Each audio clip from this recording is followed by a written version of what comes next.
Então, nós chegamos agora ao fim deste livro pequeno, mas muito útil, como temos observado nessa semana aqui.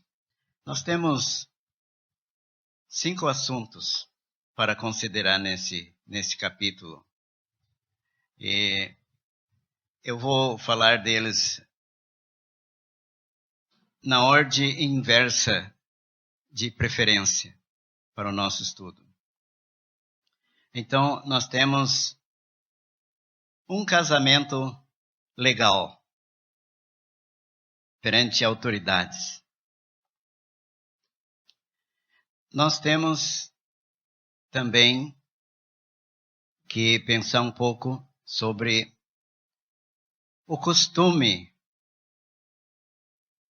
de que em Israel a viúva sem filhos devia casar novamente para ter um filho, herdeiro do marido falecido. Vamos pensar também na velhice feliz de Noemi. Aquele neto para ela foi uma bênção de Deus. Vamos pensar também, como já ouvimos durante esta semana, que o tempo dos juízes era um tempo onde nada funcionava como Deus queria. Então, Deus estava providenciando o rei conforme o seu coração. E, enfim, Boaz como uma figura de Cristo.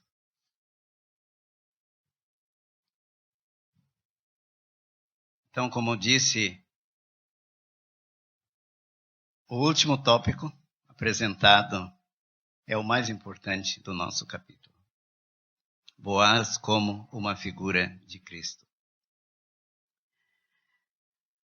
Vamos notar e ficar impressionados que nesse capítulo Ruth não aparece. Ela apareceu muito, cada um dos outros capítulos. Agora não. Sendo Boaz uma figura do Senhor Jesus Cristo, então podemos pensar nela como uma figura da igreja. E aí nós já sabemos que para que a igreja tivesse a posição que tem nos planos de Deus, ela nada fez. Vemos que Cristo amou a igreja e a si mesmo se entregou por ela. Nós lemos aqui do remidor. Vamos pensar um pouquinho sobre algumas palavras que têm o mesmo sentido e às vezes na Bíblia está uma ou está outra. Temos o remidor, temos o redentor e temos o resgatador.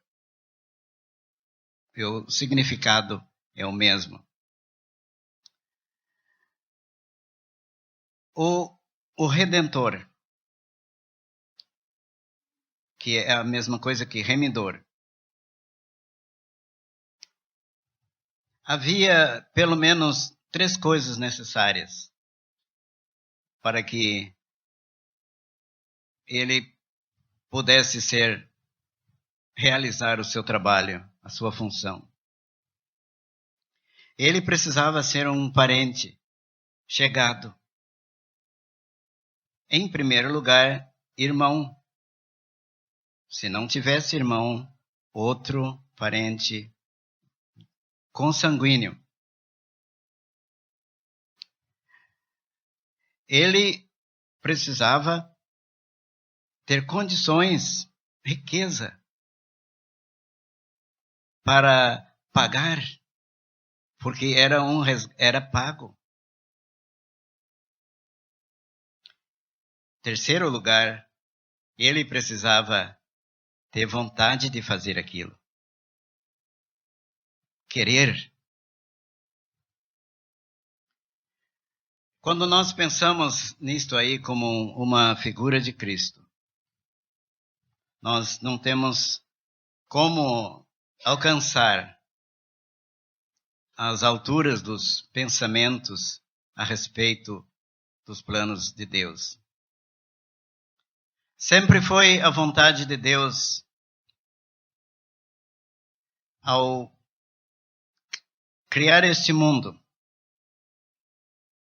fornecer para seus anjos uma escola para eles aprenderem mais sobre o caráter do seu Criador. E foi na cena aqui nesta terra que um dia o Senhor Jesus Cristo veio para tornar-se um parente nosso, para morrer pelos homens. Precisava ser um homem. Não podia ser um anjo. Não podia ser qualquer outro ser, por mais perfeito que fosse. E ele chegou aqui, tomou a humanidade perfeita, nascendo da Virgem. E assim por diante. Podemos notar também que Deus tinha um desejo de ter alguém como uma companhia eterna para o seu amado Filho. Esta companhia é a igreja. Seria o resultado da sua descida nesse mundo, da sua morte no Calvário, para, enfim, conduzir muitos filhos à glória. Então, de momento era isso que eu queria dizer. Vamos pensando junto. Se os irmãos concordam, vamos pensar primeiramente nesse ponto. Boaz como uma figura de Cristo. Nós não precisamos ficar detidos num versículo só. Qualquer versículo do capítulo que tiver uma indicação sobre este assunto, os irmãos podem comentar. E aí nós vamos voltando para os outros assuntos, ocupando qualquer versículo do capítulo que tratar. Este assunto do parente remidor se encontra em algumas passagens do Velho Testamento. Mas aqui nós encontramos uma ilustração que ajuda muito a nossa compreensão. Quem sabe, Sr. Carlos, não pensando em Ruth, mas no assunto de redenção, o senhor poderia explicar para nós o que está envolvido quanto a nós? O preço da redenção pago na cruz. Mas a obra redentora não é só a cruz. A obra redentora envolve, quanto a nós, o momento do arrebatamento, a transformação dos nossos corpos. A redenção inclui, futuramente, todo o universo, toda a criação, Sim. ser devolvido a Deus. 1 Coríntios 15. Sim. O senhor concorda com isto? Sim, senhor. No Evangelho de João, capítulo 1, eis o Cordeiro de Deus que tira o pecado do mundo. No começo da Bíblia, Deus tinha dado a Adão o direito de governar este mundo por Deus. Adão perdeu aquele direito por causa do pecado. Então, o Senhor Jesus Cristo um dia há de recuperar para Deus, como diz o significado da palavra, remir é comprar de volta, pagando um preço. Quanto a nós, a Bíblia fala da redenção do nosso corpo.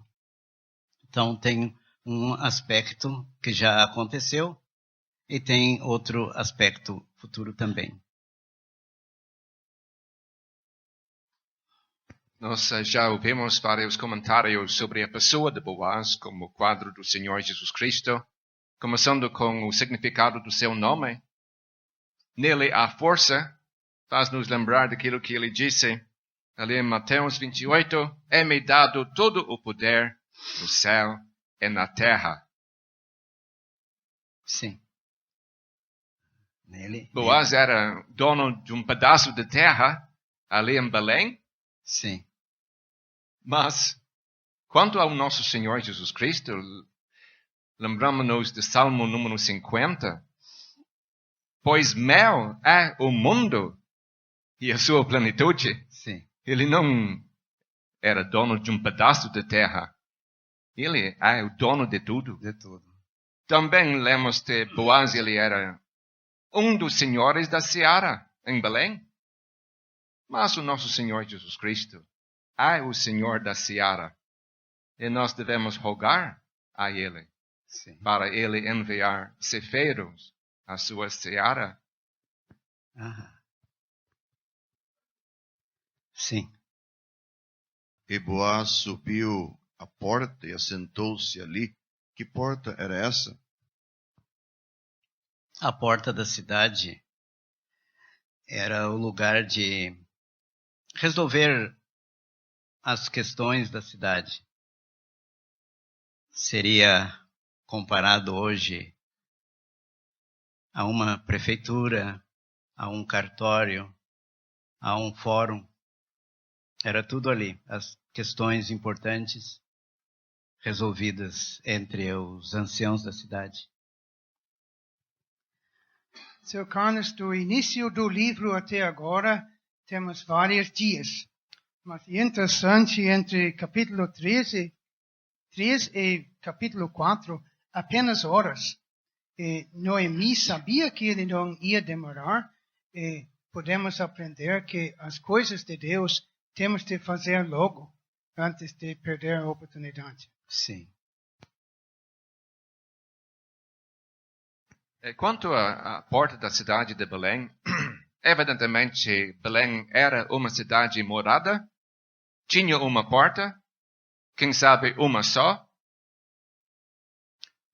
Eu já tenho visto fotografias, pelo menos desenhos dessas portas da antiguidade nessas cidades. Tinha arco, sim, mas ao entrar pela porta da cidade, isso dava acesso a um tipo de corredor.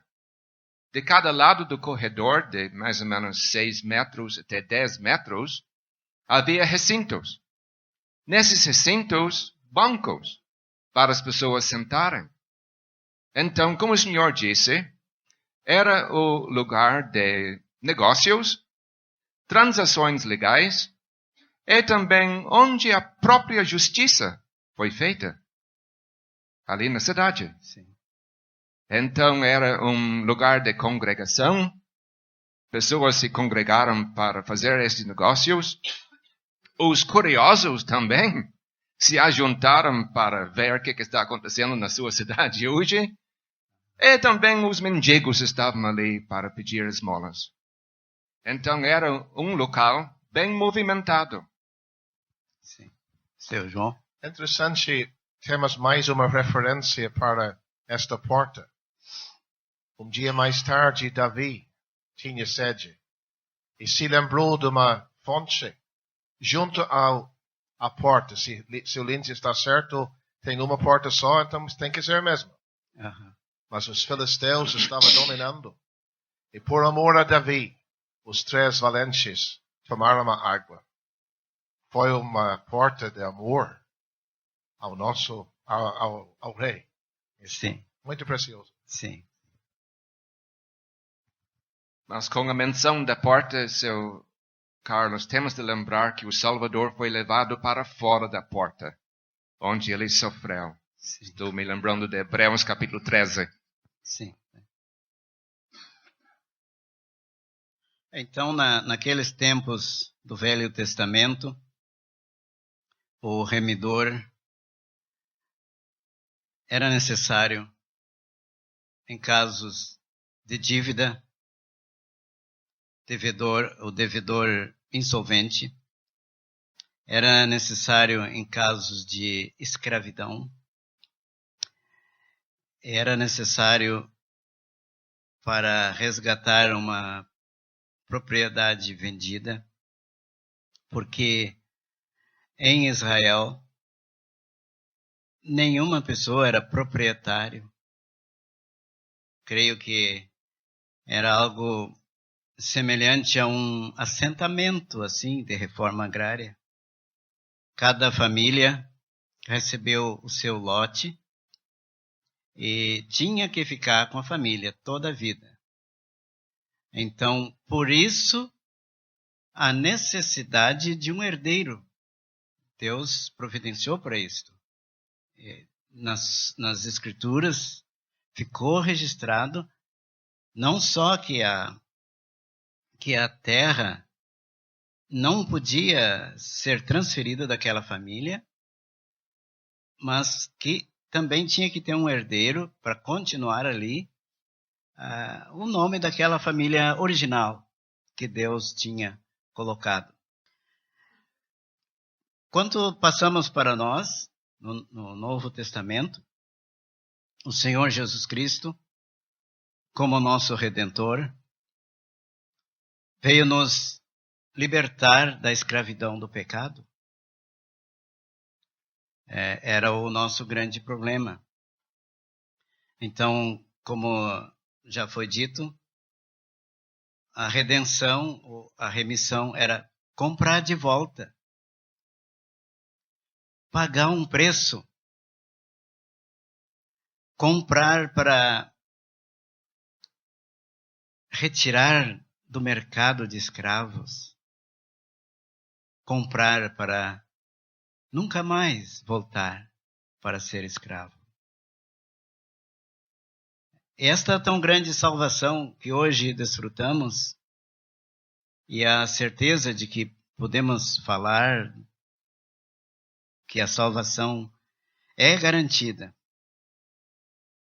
também inclui a nossa meditação neste assunto, que aquele que nos comprou do mercado de escravos, nos tirou de lá, nos comprou para nos libertar e nos tirou de lá e nos deu a garantia de que jamais voltaremos ali. Então, nos tempos antigos, no Brasil não era assim. Um escravo sempre tinha o medo quando ele envelhecia e não dava mais a produção que o seu senhor queria. Aquele homem levava de volta o escravo para o mercado para ser vendido por um preço menor. Ele não queria perder, porque o escravo era um animal, era uma mercadoria. Então, o velho, aos seus 60 anos de idade, sem força, sem saúde, voltava para o mercado de escravos para ganhar um novo senhor que ia exigir dele aquilo que ele não podia mais dar. Então, era um caso muito, muito triste que havia. Então, cada pessoa salva hoje tenha a certeza que jamais retornaremos para o Satanás que nos dominava antes, por causa daquele que nos comprou. Pois é, seu Carlos, o Nabote, como nós lemos em 1 Reis, capítulo 21, ele não tinha como vender a vinha dele para Acabe. Era impossível para ele vender, porque aquela vinha tinha de ficar na família. Acabe queria comprar, mas Nabote não tinha como vender. Sim, E o senhor tem razão. Ninguém era dono da terra em Israel. Era um tipo de inquilinos. sim, Carlos, sim. no tempo da escravidão, foi criado 3 leis. O irmão sabe, né? Primeiro, a lei do ventre livre. Depois, do sexagenário. E depois, a lei áurea. Sim. Exatamente. Não, essas leis vieram depois, já perto do fim, né? Perto do fim, É. exatamente.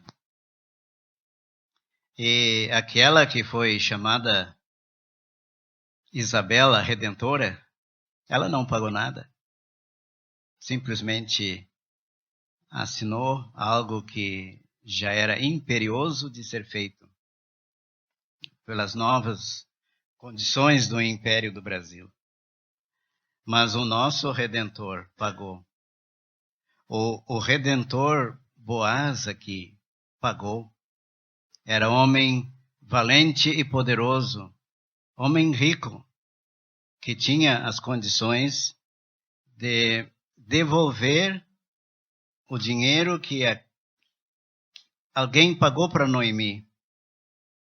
Agora ele ia devolver aquele dinheiro, comprar de volta. E o nosso Redentor pagou com o preço do seu precioso sangue. Um preço realmente incalculável. Paralelo muito precioso. Boaz fez tudo diante de testemunhos, para que depois não pudesse acontecer nenhuma acusação.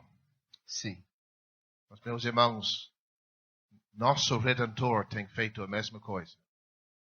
Tem sido feito, Romanos 8. Não há condenação, mas mais. Não há quem pode condenar. Nem Satanás, nem qualquer outra pessoa poderia levantar uma dúvida. Tudo foi feito judicialmente e corretamente, sim. sem dúvida. Quão precioso isto é. Ah, maravilhoso. Quem sabe Boaz foi além do necessário, porque 2 ou 3 testemunhos seriam suficientes, mas ele pegou 10. 10. Carlos, esse remidor de quem Boaz tinha falado, ia passando e disse, ó fulano, desvia-te para cá e assenta aqui. Esse fulano, não temos o nome dele, mas qual é o ensino, qual é a lição que tem sobre esse fulano, esse remidor? Ah, sim, Ele não quis. Ele tinha as 2 primeiras condições, faltou a terceira. Ele era parente, tinha direito. Ele era rico, tinha recursos, mas ele não quis. Primeiro, quando falou apenas da propriedade, ele se interessou. Mas quando falou da viúva, que ele tinha que casar com ela, ele não quis. Egoisticamente, porque o primeiro filho do casamento com uma viúva, assim como esta,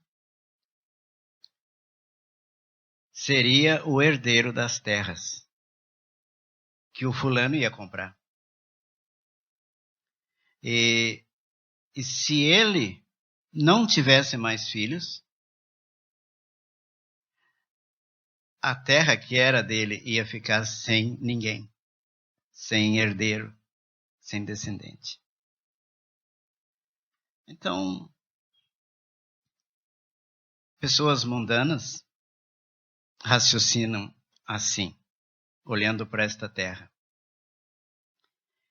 Ele perdeu muito, porque nenhum deles sabia naquela época que os nomes deles estariam em Mateus capítulo 1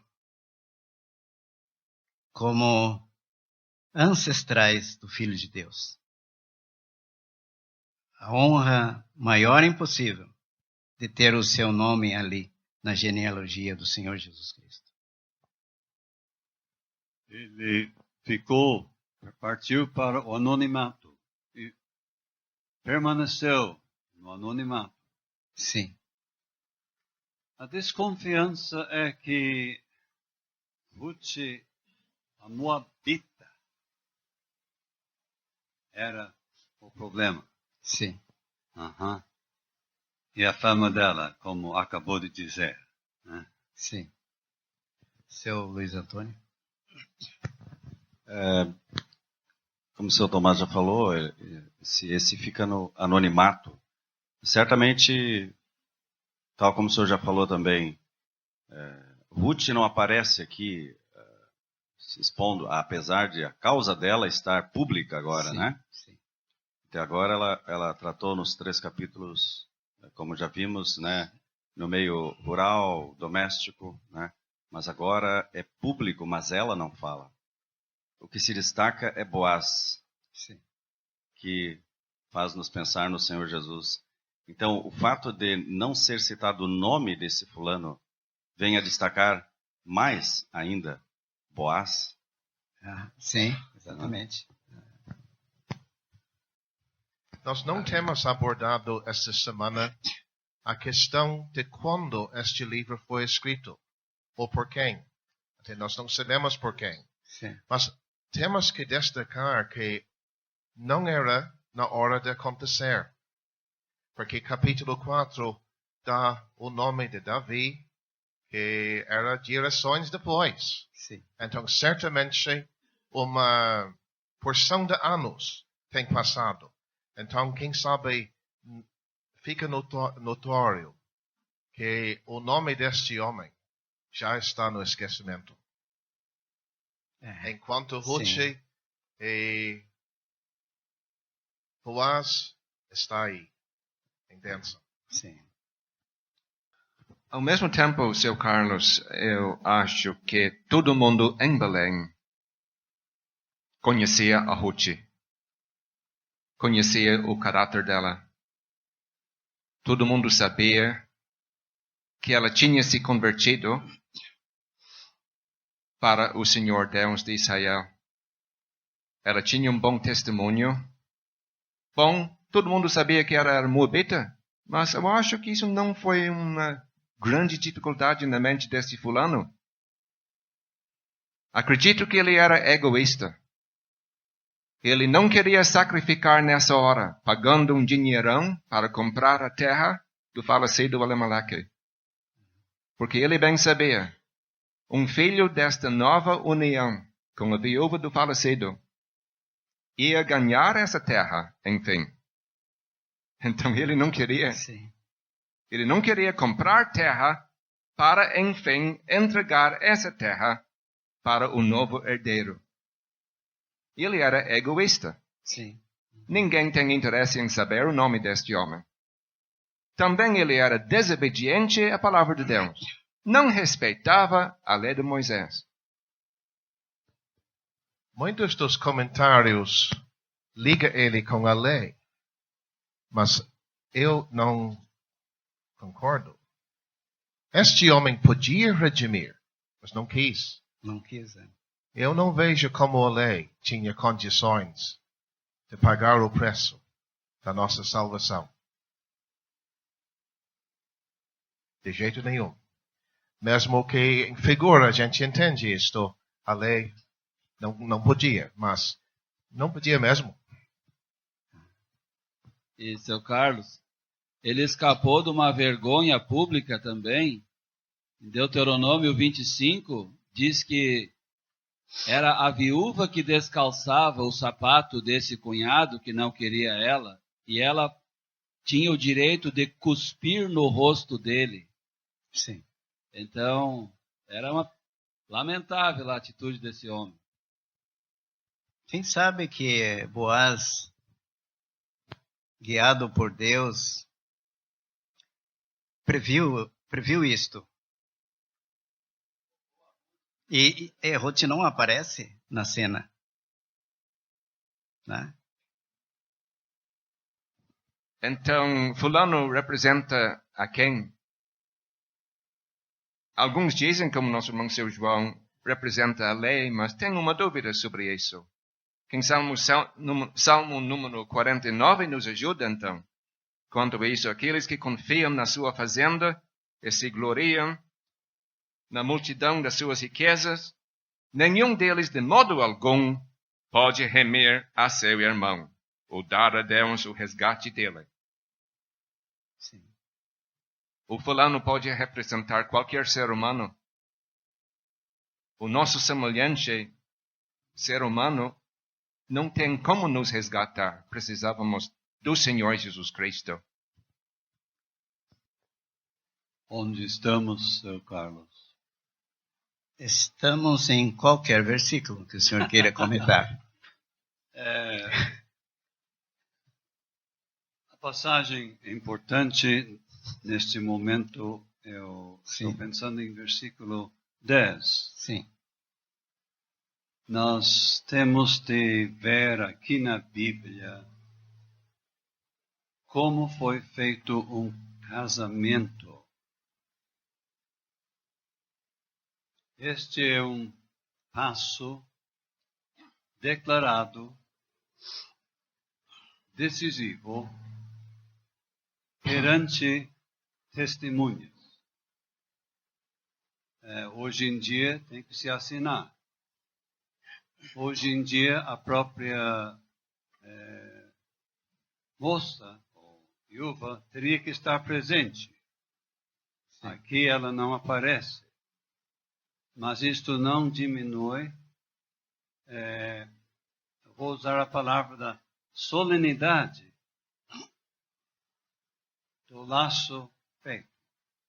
Eu tomo por mulher a Ruth, identificado como a Moabita, quase dando tipo endereço, identificando bem quem ela é. E disto sois hoje testemunhas. Sim, somos testemunhas. Então, dentro desses patamares, os casamentos do Antigo Testamento foram realizados. Não temos muitos, nenhum caso tão detalhado. Sim. E hoje não era realmente uma cerimônia religiosa. Era uma cerimônia civil. Sim. E hoje existe essa cerimônia civil. Não é tão diferente. Também tem que ter testemunhas. E também algo é dito. Então, eu estou só querendo chamar a atenção que um contrato de união estável não atende o padrão tanto do Velho Testamento como do Novo, porque esse tipo de contrato é instável. Não é estável. Podendo as partes se separarem, deixando os eventuais filhos, quem sabe, no abandono. Torna-se bem claro aqui em outras partes também da Bíblia. Que o casamento é em público, uma cerimônia pública, uma ocasião de assinar um documento perante testemunhas, perante autoridades e perante testemunhas. Só isto. Sim, a porta sim. Eu creio que precisava ser deste modo, precisou, porque se tratava de uma estrangeira que agora estava entrando na casa de Israel. Sim. Já chegamos ao fim do assunto sobre o Redentor, Remidor. Alguém mais tem comentário ou pergunta? O Roberto mencionou, no caso de Deuteronômio, que ela cuspiria no rosto daquele que a rejeitou. Sim. E faz-nos lembrar do nosso Boaz, que ele foi cuspido no seu rosto. Sim. Ele sendo legítimo, ele sendo aquele que tinha direitos, que tinha condições, capacidade, mas ele enfrentou até aquilo que um redentor que não queria fazer a sua parte, ele se portou por nós. Isso é maravilhoso, né? Sim. Mesmo fazendo a função de redentor, ele foi cuspido. Eles cuspiram nele. Qual era a ideia de descalçar o sapato? Temos várias passagens na Bíblia onde o sapato foi tirado. O sapato nos pés é andar. Descalçar o sapato é não querer andar naquela terra, será? Ou abrir mão do direito de andar naquele terra. Sim. Eu vou sugerir, irmãos, que isto não é igual a esta passagem em Deuteronômio. Não quero arruinar as contribuições preciosas dos irmãos. Lá era uma viúva, tendo o direito do homem, quem sabe irmão do marido que faleceu, que não quis assumir o lugar. Sim. E ela podia e devia agir quando ele negava o direito dela. Eu vejo isto um pouco diferente aqui. Porque aqui não está realmente na questão de geração, de procriação, mas está sim a terra. E tirar o sapato é um costume. Devemos notar isto. Um costume em Israel. Eu não sei se é exatamente igual, mas eu não, só deixar por aí. Sim.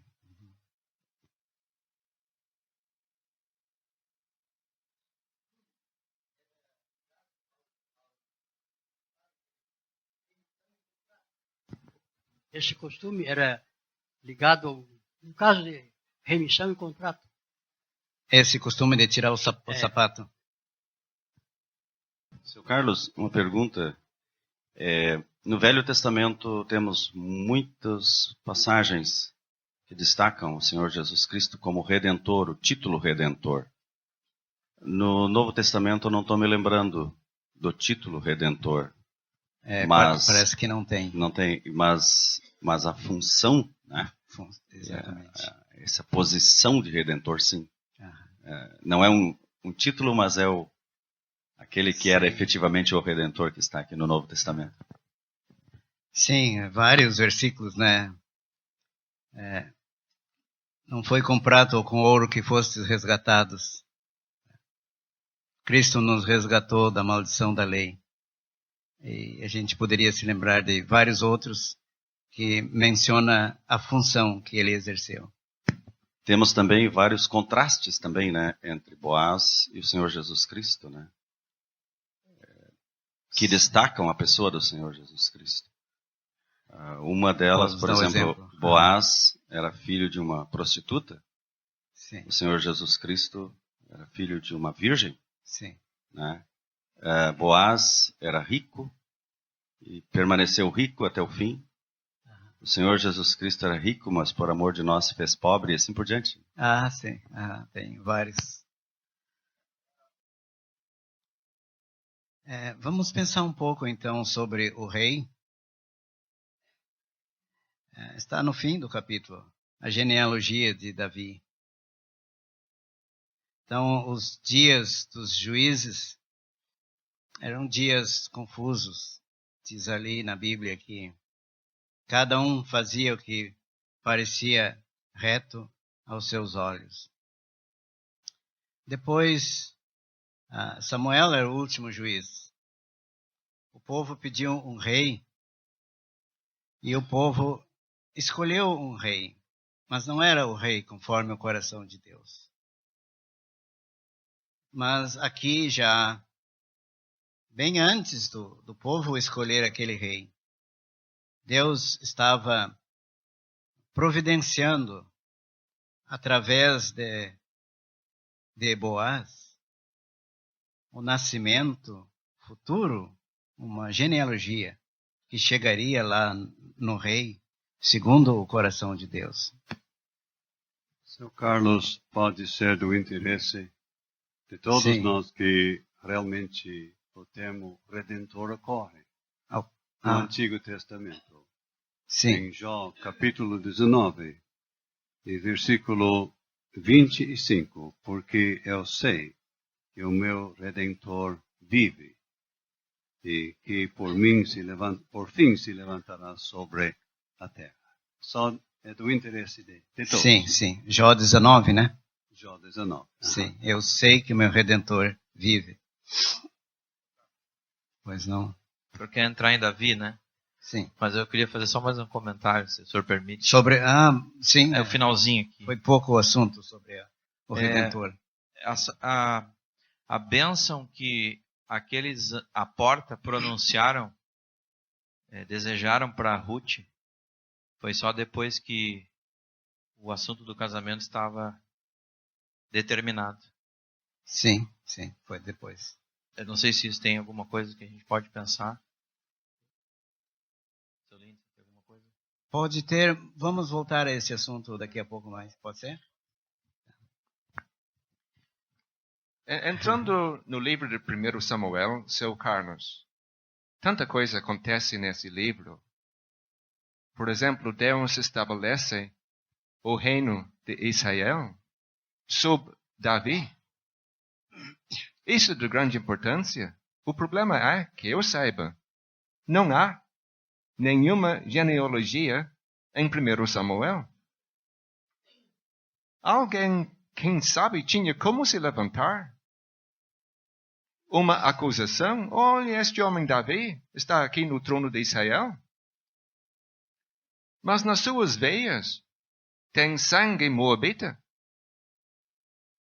A bisavó dele era de Moabe. Olha, será que nós deveríamos ter um homem assim no trono de Israel?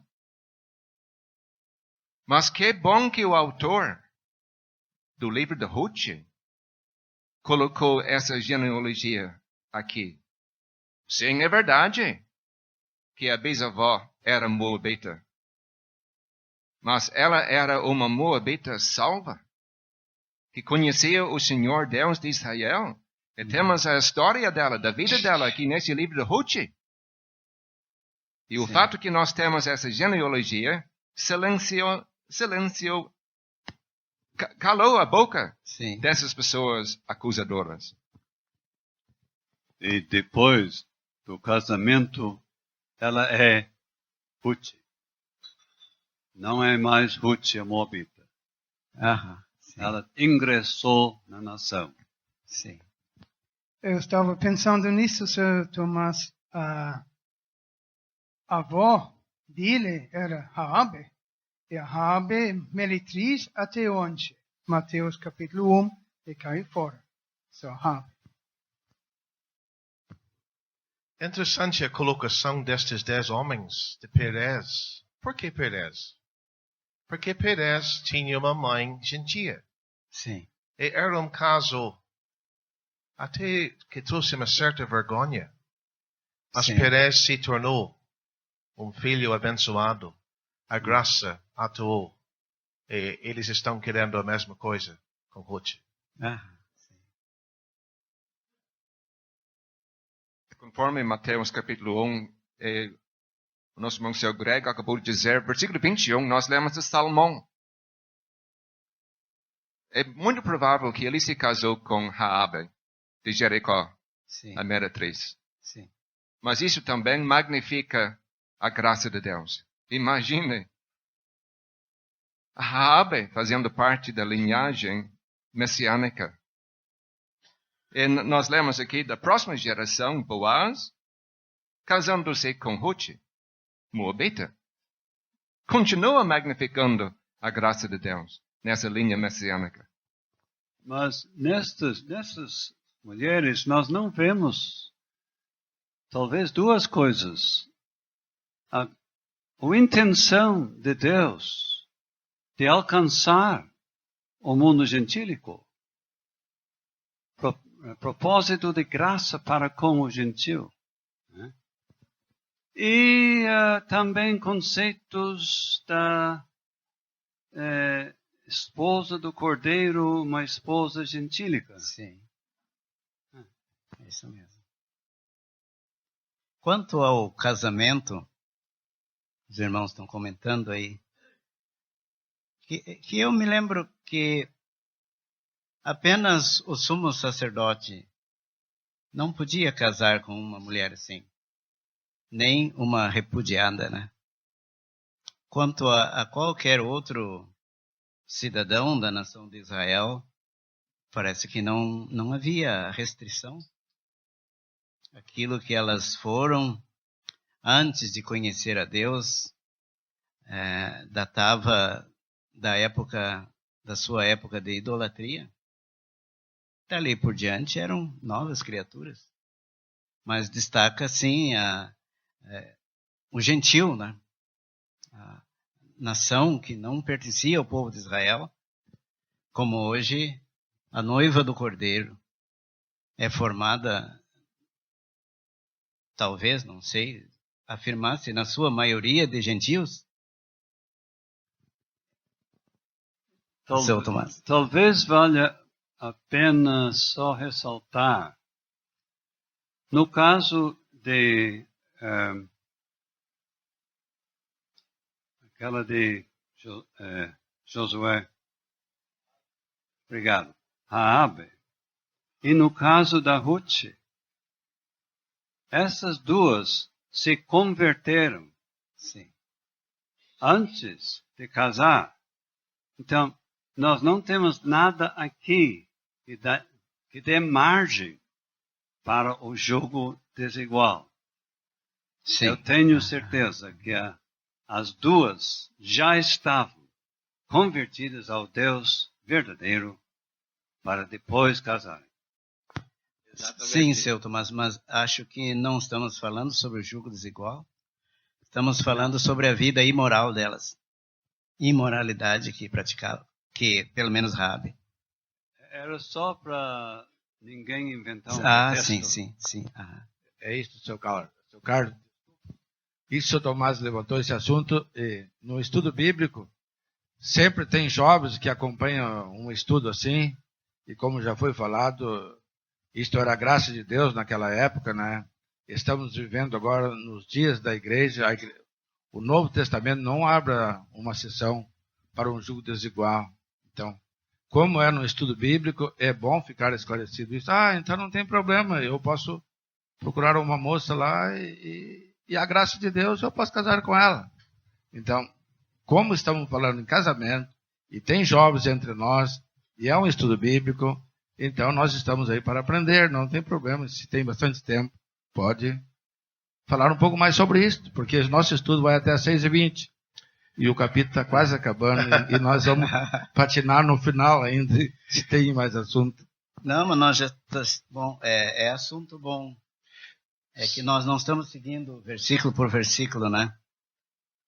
Seu Carlos, Sim. devemos nos lembrar que Raabe tem 3 referências a ela no Novo Testamento.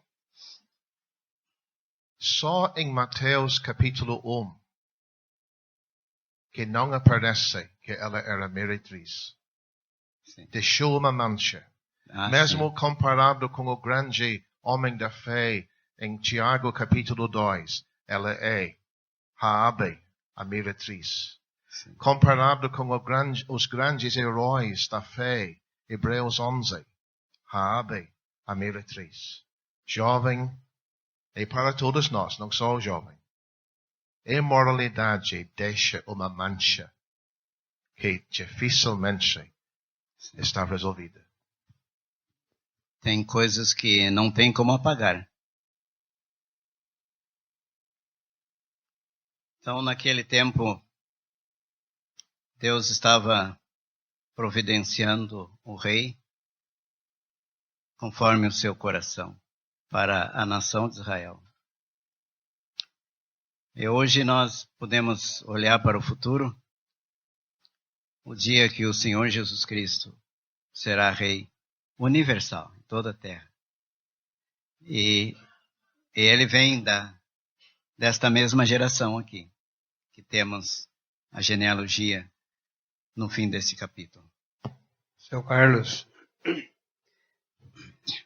estava só notando os cuidados que Boaz teve até que o casamento fosse efetivado.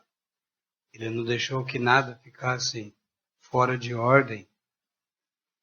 Tudo dentro tanto da palavra de Deus como dos costumes, para que ninguém tivesse o que acusar. E olhando isto como uma figura da igreja, eu creio que o esforço do nosso Deus, do nosso Salvador, do Espírito Santo de Deus, porque a igreja vai ser apresentada diante de Deus, sem mancha, sem ruga, como algo muito precioso. Isso traz tanto a responsabilidade para nós, o povo de Deus, Sim. em manter o testemunho, em cuidar desse nome, em zelar por esse título. Sim, sim. Interessante. Seu Carlos, é importante o que as testemunhas disseram, né? Somos testemunhas. O Senhor faça a esta mulher que entra na tua casa como Raquel e como Leia, que ambas edifiquem a casa de Israel, e haja-te valorosamente em Efrata, e faze-te nome afamado em Belém. Uma mulher que teria muitos filhos, né? Algo que era para a glória de Deus.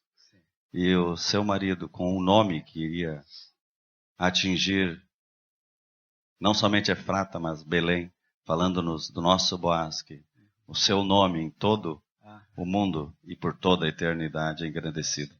Sim. Lembra-nos do Provérbios 31. A mulher virtuosa conhece-se o seu marido quando ele se assenta com os anciãos da terra. Acho que isso se aplica direto aqui no nosso capítulo, né? Sr. Carlos, eu estava lendo hoje de manhã em Salmo 127, e ali nós lemos: eis que os filhos são herança do Senhor, e o fruto do ventre é o seu galardão. Interessante hoje em dia, casem, em vez de ter filhos, tem um cachorrinho estimado. Isso não ajuda a escolinha nem outra coisa, e não é a vontade de Deus. Será que nós temos uma passagem específica no Novo Testamento que fala sobre quantidade de filhos? Bom, eu só vou dizer uma coisa. Temos de deixar isso na vontade de Deus. Ah, sim. Está melhor assim.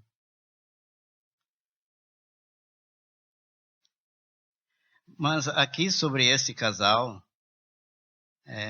o Espírito Santo de Deus deixou registrado apenas o nascimento do primeiro filho, né?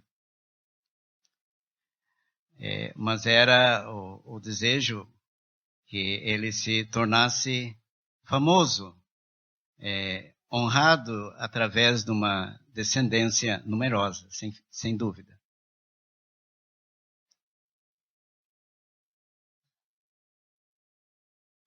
Por que eles falam em Raquel, em primeiro lugar? Se eles estão em Belém, no caso da Judéia. Pois a Raquel foi sepultada em Belém. E Leia era a avó de Perez. Talvez tenha uma ligação assim. E as duas foram a mãe de vários dos filhos de Jacó, né? Da maioria.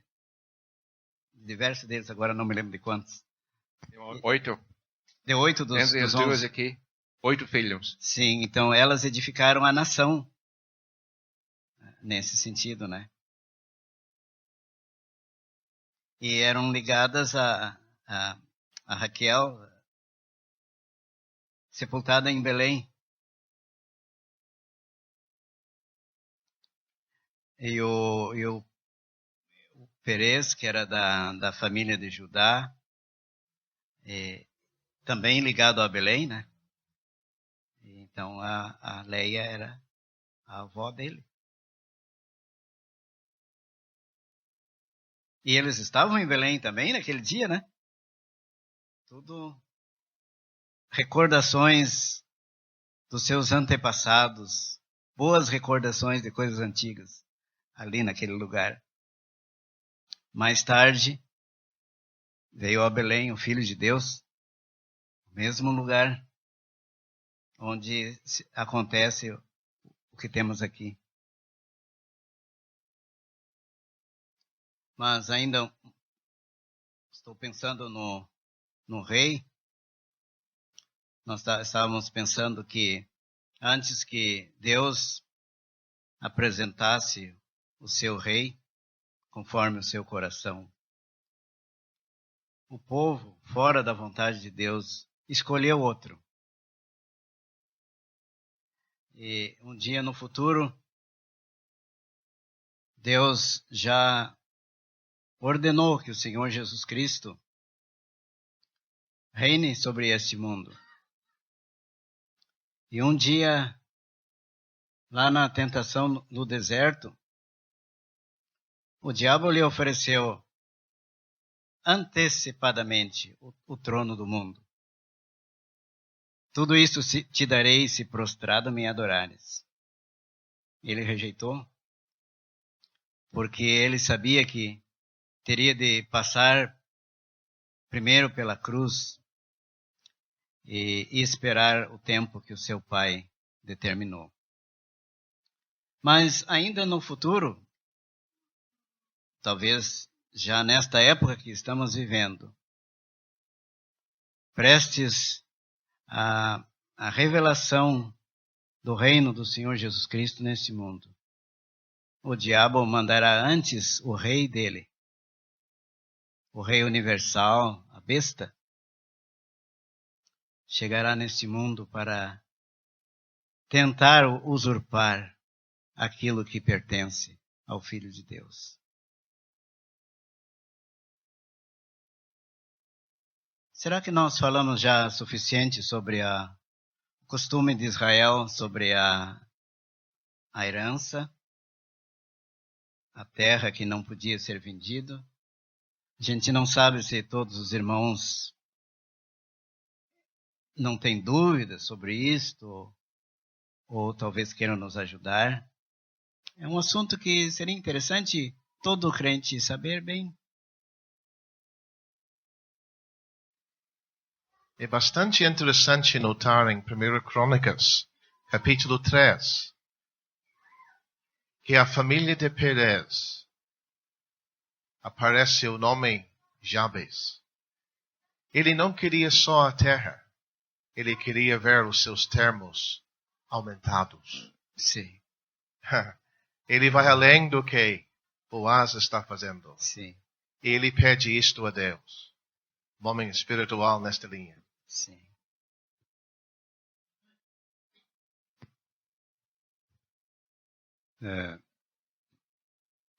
Meu assuntinho seria um pouco mais simples. Percebemos aqui, Sr. Carlos, Sim. por exemplo, versículo 15,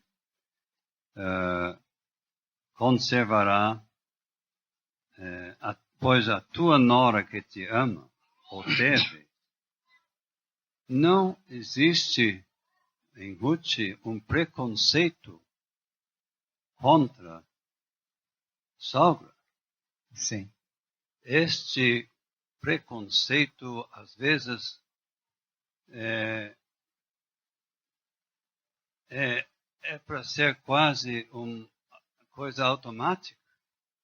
Casou, tem sogra, problema. Eu creio que seja um preconceito injustificável. Sim. Por causa de uma ou duas. Mas tem centenas que são senhoras muito boas. Eu acho que entre o povo de Deus deveria acabar com isto como preconceito. Podia Sim. ter um sogro bem ruim. Sim. Pior ainda, podia casar com um homem bem ruim. Acontece, mas o preconceito, olha, já vou me cuidar com ela. Não temos nada disto aqui no tempo de Ruth. Há muitos ditados mundanos. Esse é um. E nós precisamos nos livrar realmente dessas coisas. Porque as duas aqui são crentes. A nora é crente, a sogra é crente. A situação é outra, completamente diferente. Amor, união, companheiras no que possa ser, no serviço de Deus, que é coisa mais linda do que uma sogra e uma nora limpando o salão. Né? Isso que é bonito. E devemos pensar que deve ser assim, né? Seu Carlos, no mundo tem um ditado que feliz foi Adão que não teve sogra, né? Mas isso é coisa Ditados do mundo. do mundo, é. Não sabemos exatamente o que aconteceu na família de Elimeleque, o que aconteceu com a terra de Elimeleque. Podemos adivinhar alguma coisa, pelo menos, porque quando a fome começou lá em Belém, parece que ele abriu mão dos direitos do usufruto da terra, entregando a terra dele para outra pessoa usar. Mas ele, não querendo vender-se a si mesmo como um escravo, ele decidiu ir para Moabe. E a tragédia sobreveio ele lá. Ele faleceu. Sim. 2 filhos também faleceram. Mas a viúva Noemi decide voltar. Mas ela não tem terra agora. Outra pessoa está usando a terra dela. E ela precisava de um resgatador, um remidor. E tem 2. O fulano e também Boaz. E nós agora estamos aprendendo o que realmente aconteceu. Fulano desistiu. E Boaz decidiu comprar os direitos do usufruto. Eu acredito que Boaz não deu dinheiro para Noemi. Mas depois deste negócio aqui à porta, Boaz teve que ir para aquela pessoa que estava usando a terra, a fim de fechar o negócio. Isto é, conforme a quantia de anos até ao ano de jubileu, ele teve que pagar aquele homem. Eram difíceis essas coisas em Israel, né? Nós não podemos imaginar bem como era isso. Que a gente não tinha terra sua, uma escritura em seu nome. A terra era de Deus. E como o seu Lindsay estava nos dizendo, veio a fome, o Elimeleque vende o seu direito de uso da terra. Termina o dinheiro do direito do uso da terra e ele está na fome ainda, aí ele tem de se vender como escravo. Mas antes disso ele sai. Mas um dia ela volta e o pensamento dela está ali, naquilo que Deus ordenou. E como as vizinhas estavam felizes de dizer para Noemi, o Senhor não te deixou sem te dar um remidor nesta data. Deus foi fiel para com ela, embora os anos passados longe da terra de Deus ali. E quando este filho nasceu, Obed, nós lemos o que foi dito ali, em Belém. A Noemi nasceu um filho. Não a Ruth. Sim. A Noemi. Então, esse filho, Obed, ele veio a perpetuar o nome familiar nas terras do falecido Elimeleque. Sim. No caso, devido à idade avançada de Noemi, que não podia mais ter filhos, Ruth preencheu aquela lacuna. Teve esse filho. Mas realmente o pensamento de todos era, não que este era um descendente moabita, este é o descendente do Elimeleque. E talvez até por isso ele foi morar com a avó. Noemi tomou o filho, cuidou dele, e foi um consolo e revitalização para a sua velhice. Seu Lindsay ontem comparou capítulo 2 e 3.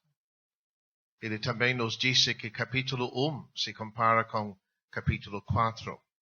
É precioso comparar as palavras das mulheres ao fim do capítulo 1 com as palavras delas agora ao fim do capítulo 4. Sim. Lá era lamentação. Noemi agora é Mara. E tristeza. O Todo-Poderoso tinha trazido ela de volta vazia. Que diferença agora? Estas mulheres estão se regozijando. Agora a recriador da alma veio. Que expressão preciosa. Sim. Conservador da Velhice. na velhice dela. Uhum. Bênçãos. Porque havia verdadeira restauração. Sim. Bênçãos é o resultado. No capítulo 1 temos duas mulheres sem chance de ter uma descendência. Ruth não tinha filhos. Voltaram elas duas. Mas agora no capítulo 4 nós temos as duas com a descendência que leva ao Senhor Jesus Cristo. Maravilhoso. O livro começa com uma família de 4.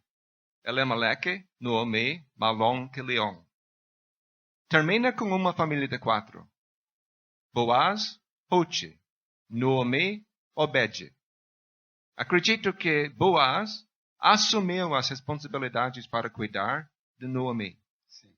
Aquelas 6 medidas no final do capítulo 3 era, vamos dizer, o penhor, o sinal que ele ia tomar cuidado dela também. Seu Carlos, é o jovem. Como é que eu entendo que Boaz vendeu aquela terra, pagando, porque final do versículo 3, o que diz? Noemi voltando, como é que está? Noemi, que retornou da terra de Moabe, a vendeu. Me ajuda aí. Sim. O senhor gostaria de saber quando foi vendido? Não, é que quando ela foi embora, o marido abriu mão. Sim. Depois nós ouvimos o comentário que Boaz teve que continuar pagando aquela terra depois que remiu. Comprou de volta. Isso. E ela vendeu essa terra como? Para Boaz? Ela. Não. Acho que Tá, me ajuda aí.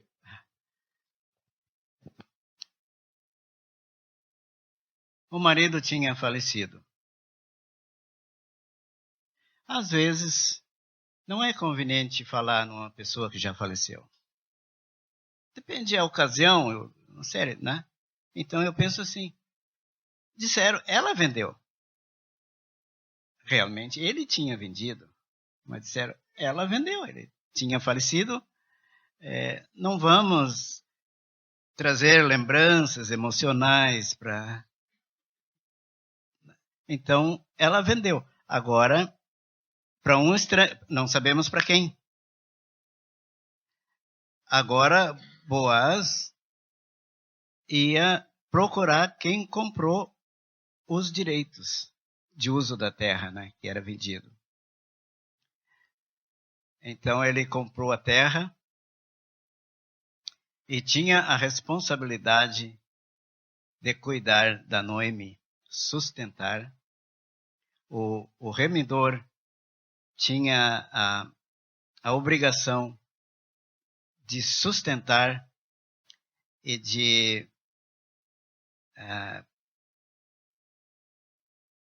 ter um herdeiro, e tudo isso ali, e incluído a Noemi e a Ruth também, as duas. Obrigado.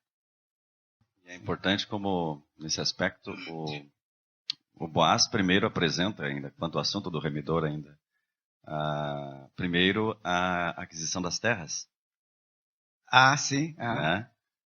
Ele vai aos poucos. E depois, então, a questão da Ruth. Certamente há um cuidado e um amor por parte de Boaz para com Ruth nesse aspecto. Né? Sem dúvida. Muito, muito cuidadoso. Eu estava pensando nisso, olhando esse livro de Ruth, quando eu leio no aspecto da figura da igreja, né, da onde surgiu Ruth no capítulo 1, o início de tudo, no capítulo 2, o trabalho, o esforço, o serviço, o encontro dela com Boaz. No capítulo 3, a gente vê o encontro dos dois mais especificamente e o cuidado que ele teve sempre com ela em todos os sentidos. Sim. Já foi tocado no fato dele cuidar de tudo, mas eu fico imaginando que no coração de Boaz e nos olhos dele, essa mulher, essa senhora era muito especial. Em tudo. Sim. Em tudo. Nós não lemos mais de Boaz envolvido no campo ou cuidando dos trabalhos dele. Ele está dedicado a ela. Sim. Ele está dedicado às resoluções dos problemas que tivesse relacionamento com ela. Em tudo. Eu só estou fazendo esse comentário porque eu gostaria e gosto de pensar nesse livro como uma figura da igreja. Sim. O esforço do Senhor Jesus Cristo, da onde Ele tem tirado essa igreja, da onde começou tudo, o que está acontecendo agora. Quem sabe estamos vivendo agora o capítulo 2, a igreja no campo trabalhando, se esforçando, fazendo o seu trabalho, o seu desempenho, mantendo o seu testemunho por meio do povo de Deus. E sabemos que vai haver um dia que vai haver esse encontro do noivo com esta noiva. Sabemos que tem algo muito precioso ainda para acontecer no futuro. E quem sabe o capítulo 4 nos reserva um pouco desse ensino. Nesse casal, o encontro dos dois, o resultado de todo aquele trabalho. E imaginando ainda Se Ruth um dia tiver o privilégio de ter a palavra de Deus na mão dela na eternidade, ver o seu nome naquela genealogia de Mateus capítulo 1. Porque lá no livro, com certeza, ninguém sabia do que iria acontecer com relação aos escritos. Mas Deus estava sob o controle de tudo e fazendo tudo pela vontade dele. Nós ouvimos ontem e anteontem também que Noemi serve como um exemplo de uma irmã espiritual, uma mãe em Israel. Temos ela agora com um filhinho para ajudar, alimentar, ser a ama. Nos lembramos que Paulo mesmo viu os crentes em Tessalônica e agiu como ama entre eles. E eu acredito que serve para animar as nossas irmãs mais velhas, mesmo meninos, moços. Na igreja local onde eu estava na comunhão, eu tinha uma senhora que era mãe em Israel para mim. E tantas vezes ela me deu conselho que até os meus pais nunca deram. Uma irmã em Cristo mais velha pode ser muito útil para encaminhar bem um recém-salvo até moço. Sim, sim. Podemos ver isto na ilustração aqui. Vou pedir para nós parar um pouquinho só. Fora do normal, mas eu queria cantar um hino. Mas em seguida nós retornamos ao assunto. 226. Estou meio cansado, sabe? Minha cabeça. 226. Já pela fé nossa alma vê futuro perdurável, ali com Deus nos santos céus, em glória inesgotável. 226. Já continuamos em seguida do estudo. Já pela fé nossa alma vê futuro perdurável,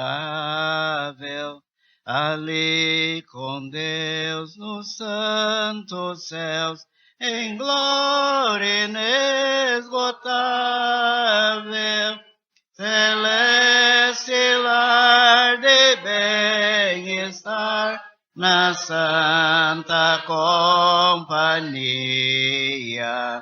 do bom Jesus, na clara luz, durante o eterno dia.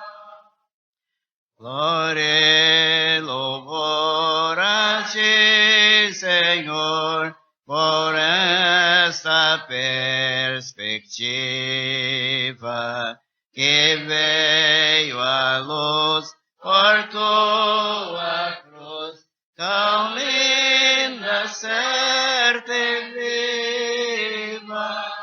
Com graça vós precisamos vós, louvores merecidos, por quem morreu, abrindo o céu a todos os remimos.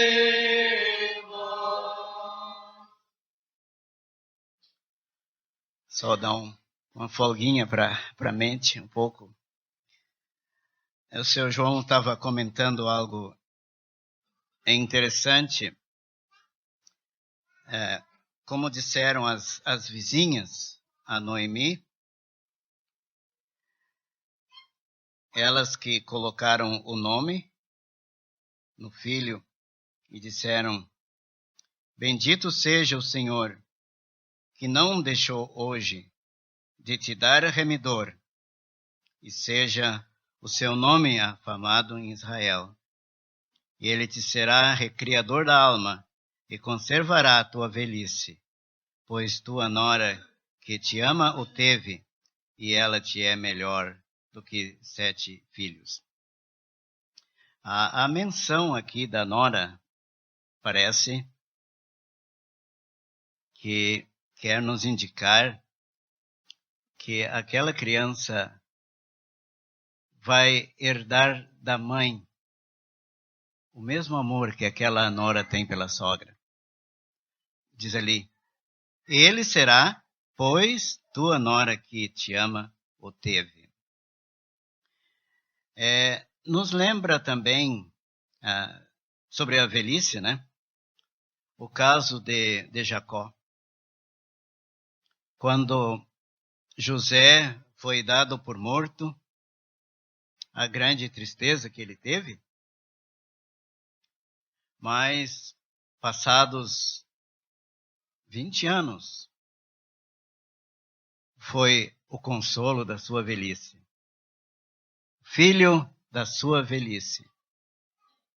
Aquele que ele achava que não existia mais. Que quando ele ouviu a notícia que ele era regente na terra do Egito, o coração de Jacó desmaiou. Mas na sua velhice, quando ele viu os carros de mantimento que José tinha mandado para ele, para aquela viagem, ele disse, eu vou. Quero ver meu filho antes que morra. E aqui nós temos essa senhora. Tantos dissabores na sua vida, durante aqueles 10 anos passados. Tantas decepções, tantas recordações tristes. Mas agora tinha essa criança, este menino. Ela que conhecia melhor do que a mãe da criança a palavra de Deus, sem dúvida, ela conhecia melhor. Era nascida na terra de Israel. Ela ia criar aquele filho para Deus. Um privilégio. E uma ocupação feliz para ela nos dias da sua velhice. Seu Carlos. Pois não. Já que o senhor chegou perto de Jacó, na sua velhice... me esqueci do seu assunto anterior agora. Não era o assunto anterior. Agora, o senhor falou Jacó na sua velhice.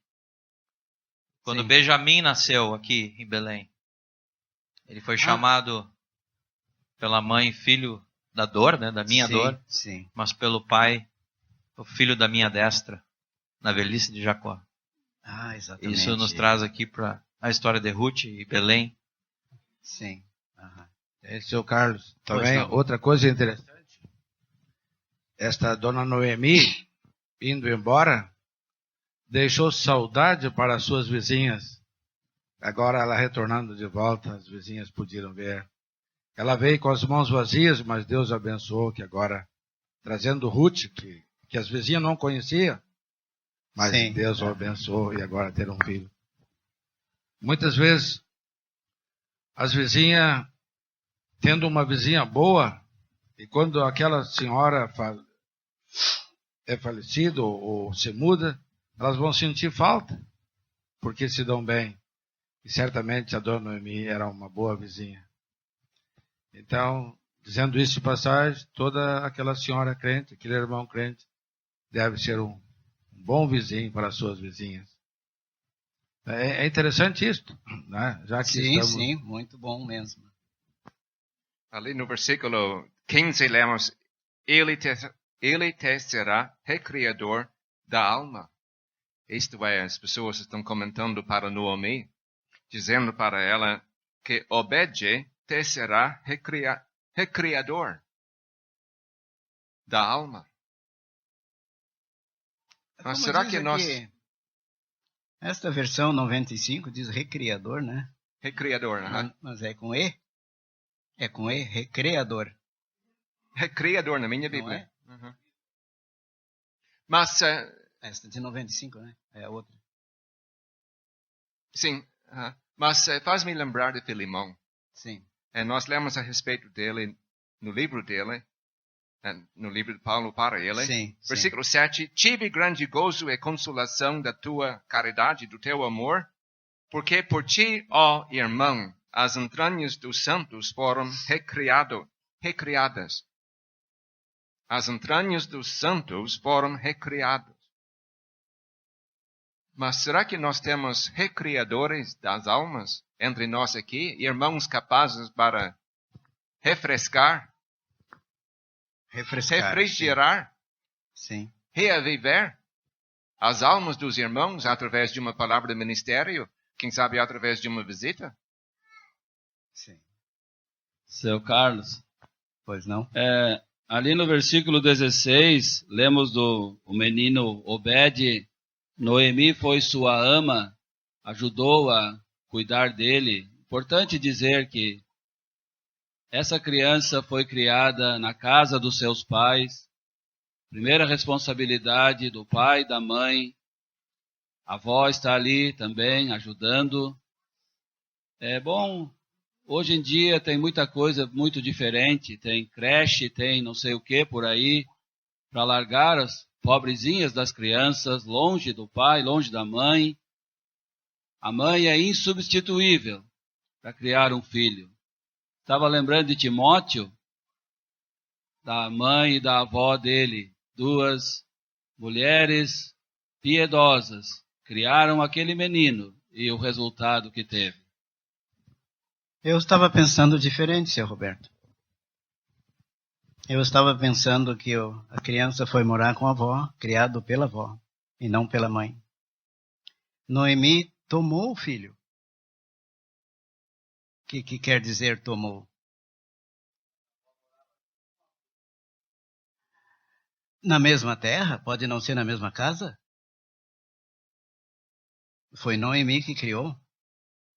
E por isso a criança se tornou recreadora da alma da avó. Uma alma sofrida. Alguém que na sua vida teve tantos sofrimentos e decepções naquela viagem a Moabe. E as vizinhas falavam para Noemi, não falavam para Ruth sobre a criança. A Noemi nasceu um filho. A Ruth só deu à luz esse filho e abandonou ele?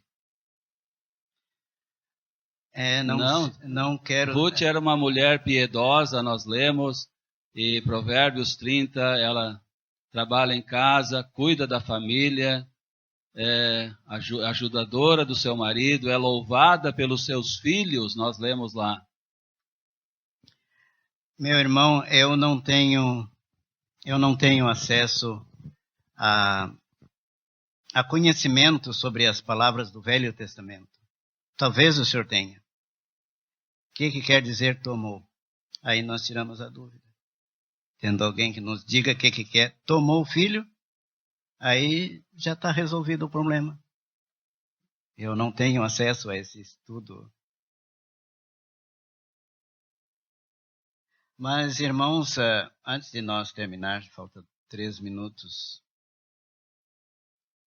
sobre o casamento de Ruth. Foi um casamento, agora falando normal, coisas normais da vida, né? Foi um casamento fora do normal, muito rápido. 50 dias para se conhecer e casar. Seu Luiz. Desculpe só Pois não? Voltar ao assunto do o senhor vai Roberto. nos ajudar, tá? Isso mesmo. O versículo 16, continuando lendo, Noemi tomou o filho e o pôs no seu regaço e foi sua ama. E foi sua ama. Essa foi a função de Noemi. Então, está aqui escrito, foi sua ama. Então, não foi sua mãe, exatamente. Então, acho que as duas tiveram influência sobre o filho, porque uma como filho legítimo e outra como ama. Tal como a avó Lloyd e Eunice sobre o Timóteo, né? Seu Carlos, só uma pergunta aqui. Se é verdade que isso já vai lá para os últimos versículos. Se é que o nome de Obed significa servidor, servo, servente, Então eu faço a seguinte pergunta: por que as vizinhas deram tal nome? Elas estavam pensando nele em relação a Deus ou em relação aos seus pais para lhe chamarem assim? Eu creio que elas tiveram uma boa intenção quanto à utilidade dele. O nome encerrava isso aí. Sr. João quer dizer alguma coisa? Grande contraste entre os filhos que Noemi teve. Malão, doente. Quilião, queixador. Agora que é um servidor. Pronto para trabalhar. Sim. Então, como nós estamos falando, acho que foi estudado ontem. Sinto não ter estado aqui ontem para o estudo do capítulo 3. Mas esse casamento foi rápido demais. Claro, era uma coisa figura de Cristo, né? Então, por isso a gente compreende. Mas em Israel, o noivado durava 1 ano, fora o tempo de namoro, né? O noivado durava 1 ano, que era o tempo de desposado, quando não podia mais ser desfeito aquele noivado. E também o noivo tinha de recompensar o pai da noiva pela falta do serviço dela em casa. Jacó recompensou com serviço. Trabalhou 14 anos para recompensar isso. E o pai da noiva tinha de dar um presente para a filha. Às vezes davam uma escrava, no caso das filhas de Jacó. É isso mesmo. Uhum. Então tinha uma série de coisas, e quem estava noivo, 1 ano não podia ir para a guerra. Então, vemos que esse caso aqui foi um caso excepcional, né?